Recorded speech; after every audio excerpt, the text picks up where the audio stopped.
Hello, YouTube. I want to address morality again, and I want to add more of what I didn't get to say in the last video into this one to further make my case.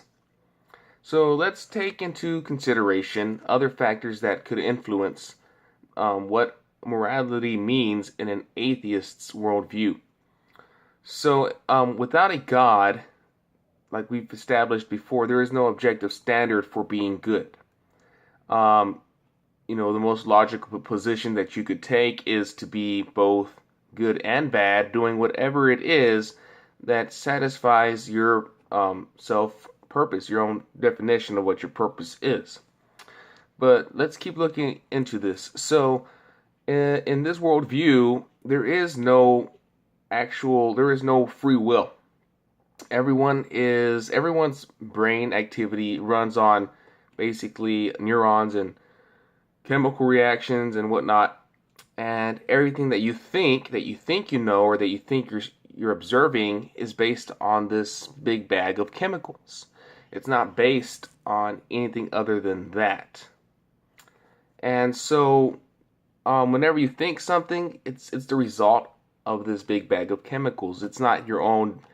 You don't have any control over it.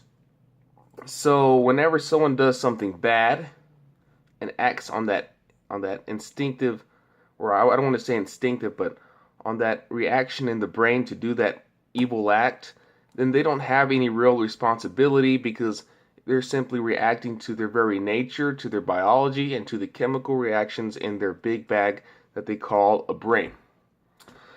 So there is no free will, and therefore every act is a natural act. Everything is just a natural, and it's just part of nature. There is no such thing as it being evil or bad objectively, not based on your opinion or your value statement, because a lot of people place values on different things. I generally disagree with people on abortion, on the death penalty, on adoption, and on several factors. That's why it's called politics, because a lot of people don't agree on everything. I mean, like in general, on a specific issue, you're more likely to have more disagreements than a general disagreement. Or, I mean, of course, depending on your society and your cultural values, you might share similarities, more similarities. But that's just based on culture, your experience, and whatnot. But and another problem with the objectivity of morality and atheism is that many claim that there are situations in which you don't know whether to do action A or action B. And I argue, though, that in reality, situations have more than option A and option B, but there's option C and option D, as well as the options of other independent parties in that situation. Not everything is black and white, that it depends on your sole judgment. Almost every situation depends on other factors and other third parties that are involved in that situation. So it's kind of silly to say that there's so-called gray areas in morality by pointing to very illogical, imaginary situations that would never really occur in reality. But we should base everything on what we actually observe and go through on a daily basis. So I think that's pretty silly whenever they try to when someone tries to prove that morality isn't always objective by saying that there's situations where you don't know what to do.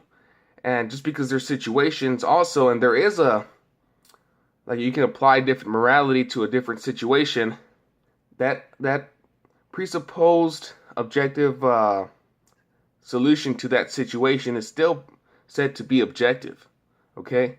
Just because it applies to a different situation and a different circumstance, the proper way to go about it is still said to be objective. It's still presupposed to be objective.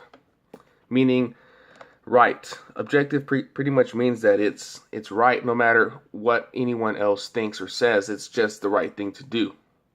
Now, for a Christian in such a situation, you can apply the right objective moral in that situation And you can also pray about it, because in our worldview, there is a God, and not everything is in our control, and some things are in God's control. And sometimes, whenever we act upon our own ignorance and not actually considering all prospects to a situation, then things get even worse.